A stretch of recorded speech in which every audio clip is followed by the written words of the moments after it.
Chilling tales for dark nights.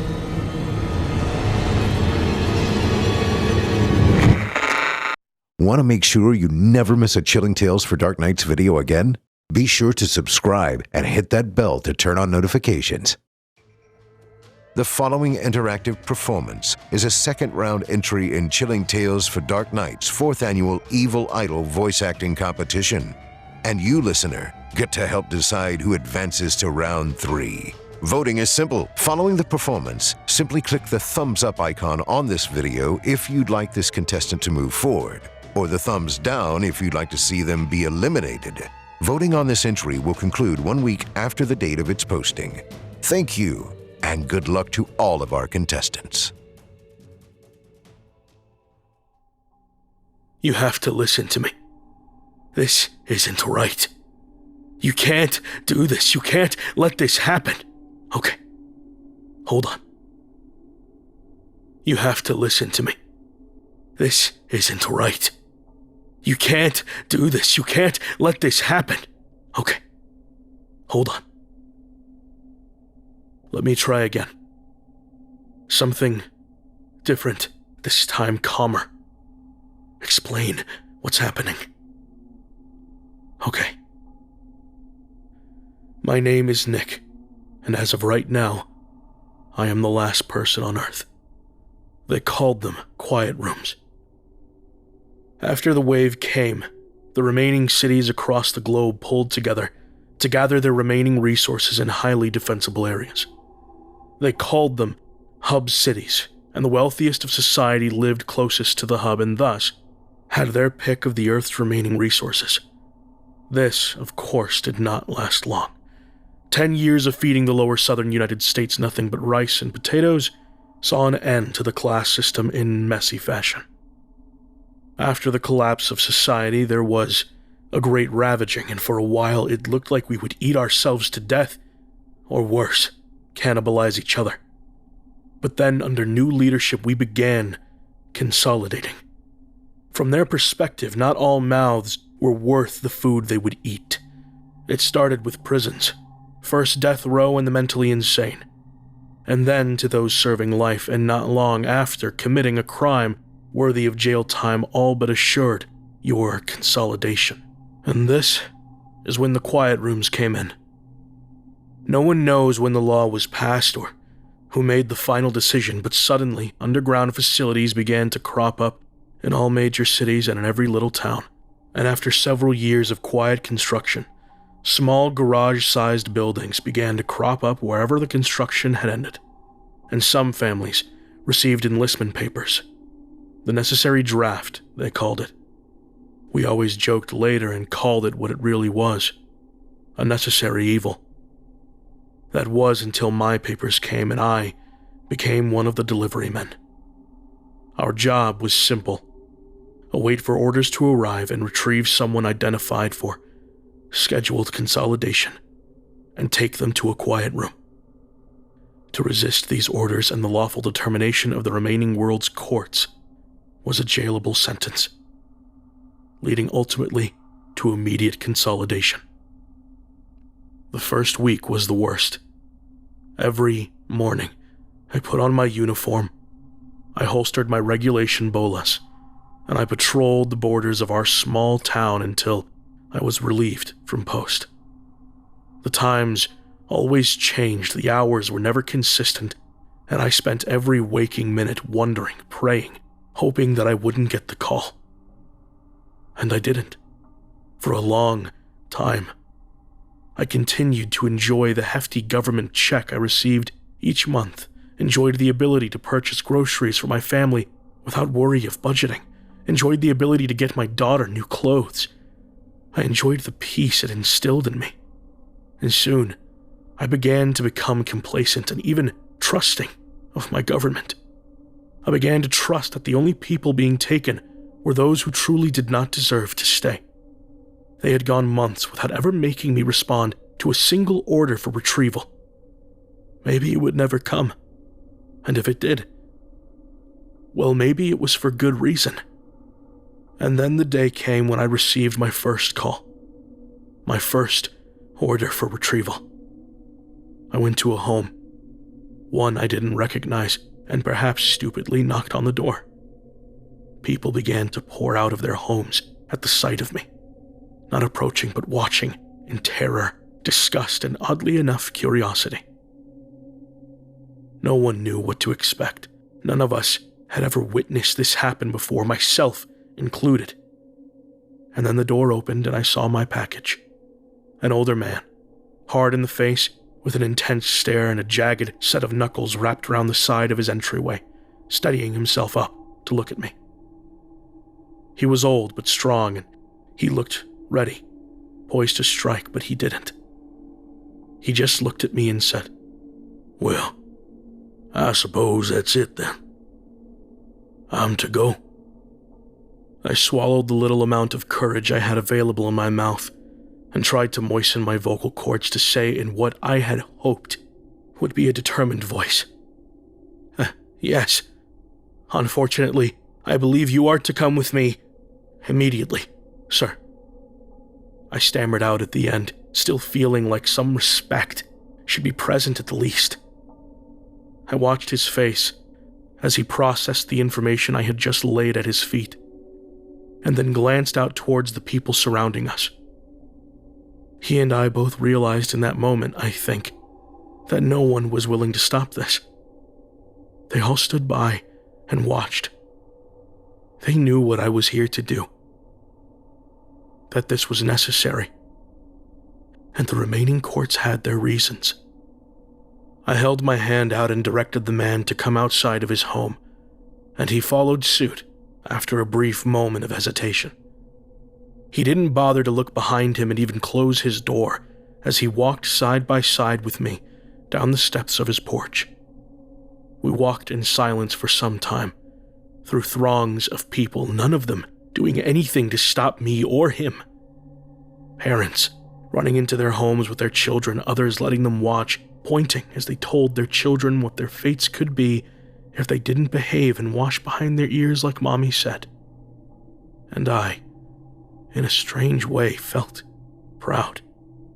Proud of the example I was setting, horrified, surely, still hopeful that there was a reason this man did not deserve to live.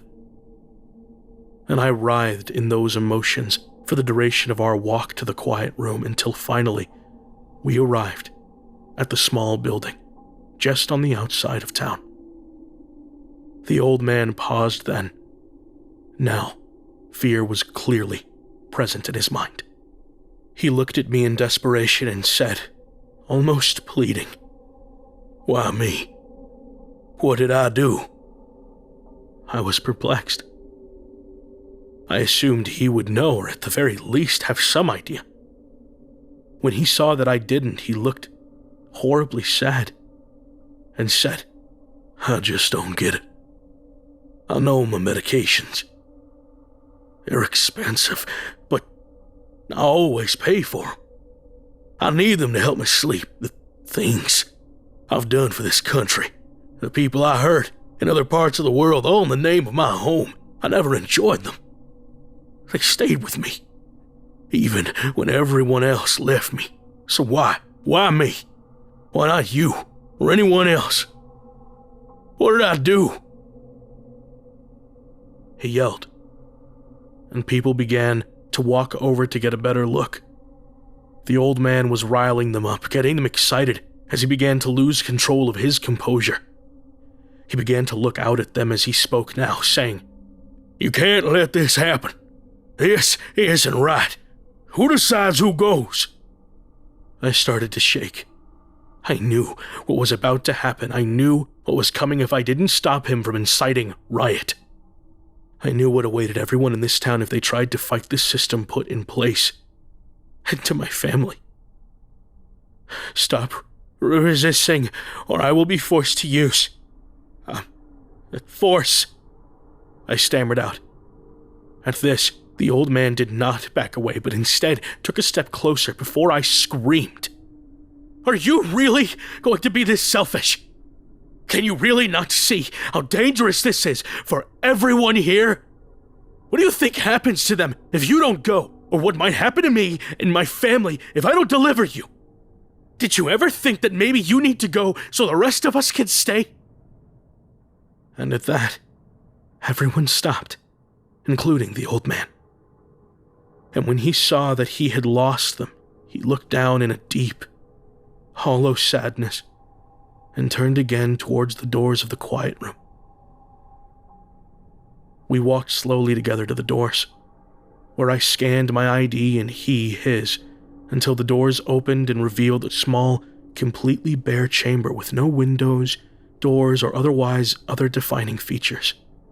A negative space filled with darkness and blank walls and floors. The old man looked at me, and I him.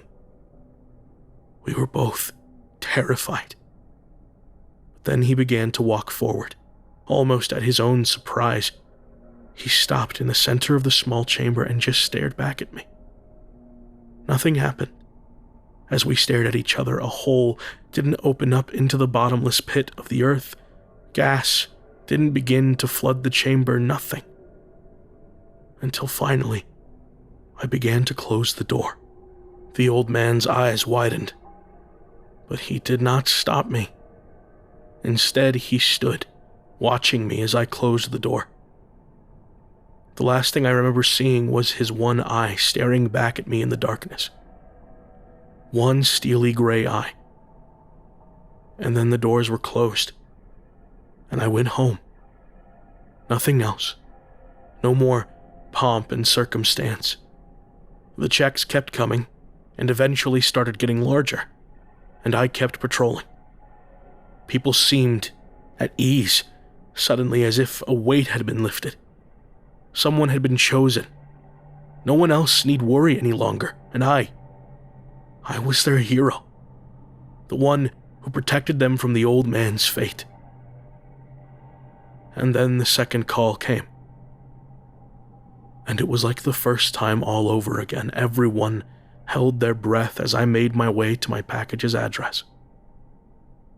When I knocked on the door this time, there was an audible yell from the inside as a woman cried out in surprise and terror, likely.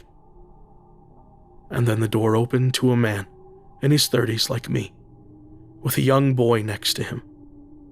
The sound of his wife crying behind him in the living room echoing into the entryway. He looked at me up and down, as if to ask me what I was doing there. But then he said, Who are you here for?" And I thought for a moment. Nothing I received ever made it clear that I was supposed to be picking up one person or another. Just the address. I looked at him as I came to that realization, and he came to it with me. He grabbed a suitcase next to the doorway and called his wife over, tasseling his son's hair with a smile on his face. "Come along, my love. We have a trip to go on. Did you prepare your bag, like we talked about?" he said to his wife. From over his shoulder, I heard her choke, but then come around the corner, putting her hair behind her ears as she openly wept, holding a small case in her right hand. They walked out together, holding their son's hand, who looked near catatonic. He had no clue what was happening, or perhaps knew exactly what was coming but wasn't able in his youth to process it. We walked together to the quiet room with no interruptions like before. We scanned our IDs, and the doors opened, and inside, where I expected to see bones or some rotten, bloated carcass with some foul creature lurched over it, was nothing. The same emptiness as before, just an empty room. The family looked at each other confused and possibly relieved, and then slowly, with the husband leading the way, nearly dragging his wife in with him, stepped into the room and began to hold her in his arms, along with his son, as he stared out at me. And again, I closed the door and remembered the look of his face as the door shut, and all was quiet once more. This was the procedure for a long time. We would go a few months of quiet, peaceful rumination, counting our blessings and appreciating the time we had with our families. I began to feel a sense of real purpose in my duty as a delivery man.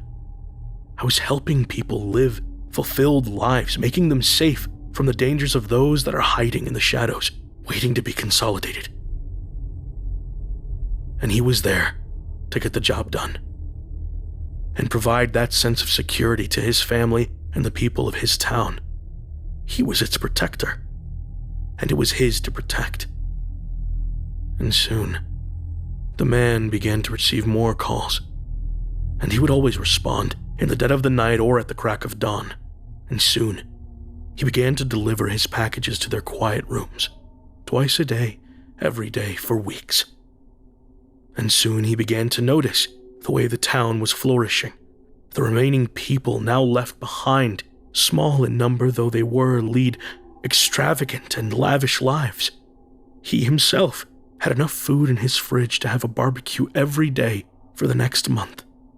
Homes began to become larger, taking up the empty space where their neighbors had once been. A source of stable income became a pastime instead of a necessity, most people having enough in their savings to live like this for the rest of their days. And each day, after it began to slow down significantly, everyone else, much like Nick, began to hope that the following day would see someone else leaving. He could see it in their eyes every day he did his patrols. They would watch him and silently urge him to get rid of someone, anyone, to just go and knock on someone's door and get rid of them. Consolidate them so that those left could have more. He saw it. He knew it. But Nick was a man of principle. He was not a vigilante handing out justice wherever he saw fit. He was a man of law and order, and he would await his orders.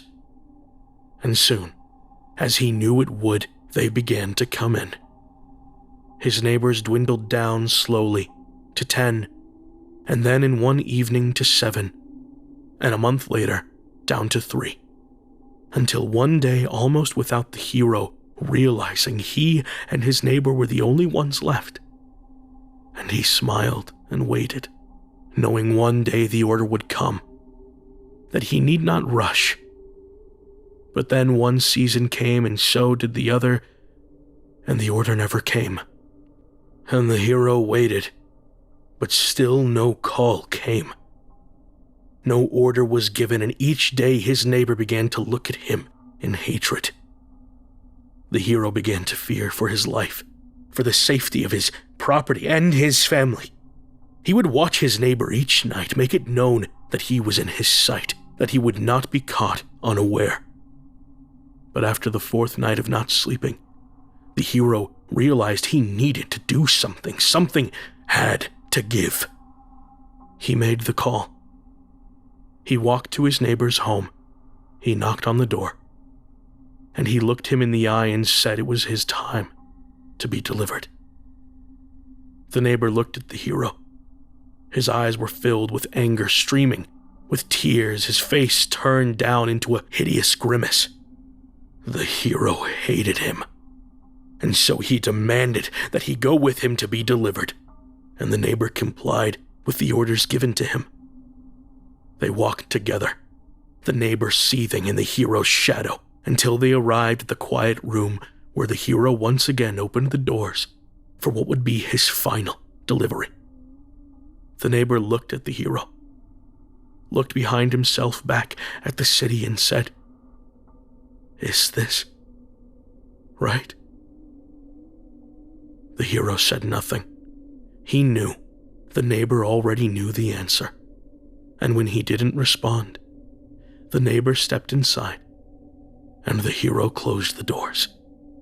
It was quiet, and every day the hero would wake and do his patrols. His family, distant and fearful, and despite knowing there was no one else to deliver, the hero always waited for another call to come, waited for them to send him somewhere far away in some other part of the world where others needed delivering. He knew one day the call would come as it always had before. And right he was, but only partially. because while he did get the call, the address of the family that he was to have delivered was that of his own. He slowly made his way down the stairs, looked his wife in the eye. He had forgotten her name, but she cried now. Cried as she realized that he was in his uniform, his bolas in his hands, and his children sit at the table crying as well. He hadn't realized how grown they had become, or for that matter, remembered there were in fact two of them.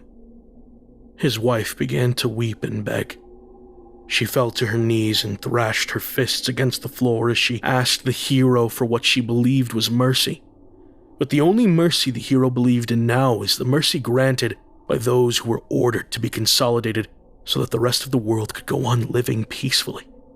And this was the final test, a test to show he was worthy of putting the world before his own happiness, to prove what he always knew, that he was a hero.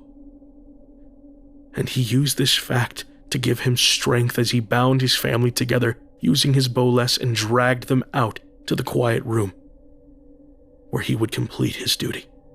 Weeping now, the hero pulled his family as they thrashed and cried out against the restraints that bound their arms and legs together, into the lightless chamber. They called out to him, called him a name he did not remember, but he had to push them out. He knew what he was doing was right, no matter how much it hurt. And with what was left of his strength, he pushed, and with a solid effort sealed the doors in front of him and screamed out in agony as he lost everything he loved. He wept for a long time, until finally he began to come to terms with his sacrifice. He stood up and began to walk away from the quiet room to await his next orders, when suddenly there was a thrum beneath his feet, and he turned to look behind him, and what he saw confused and rattled him.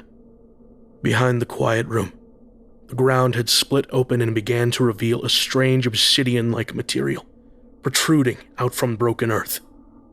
The shape of it was strangely uniform, and it was accompanied by a loud whining sound as the ground beneath my feet began to rumble even more violently, and then slowly, at first, but then rapidly, the quiet room began to rise.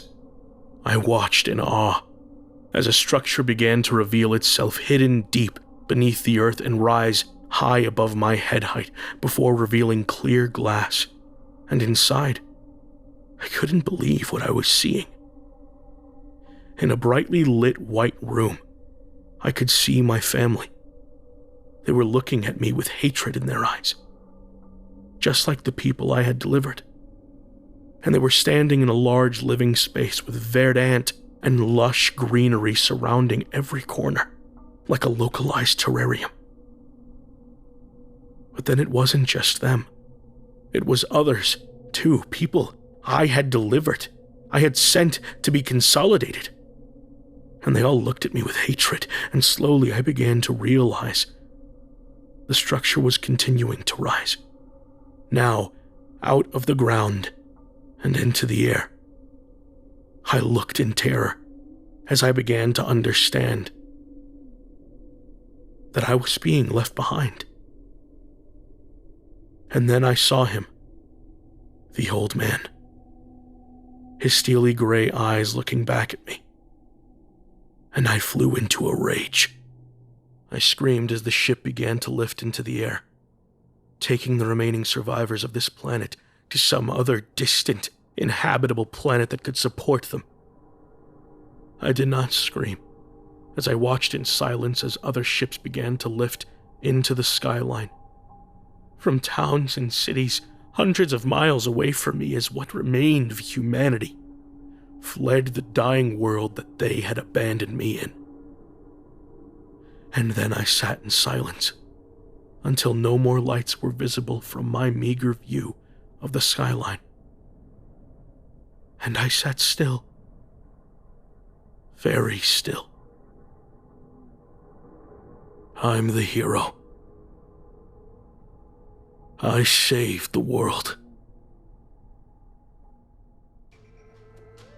Thank you for listening.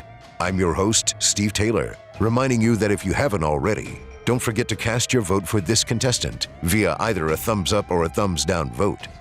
New entries will be posted throughout the month.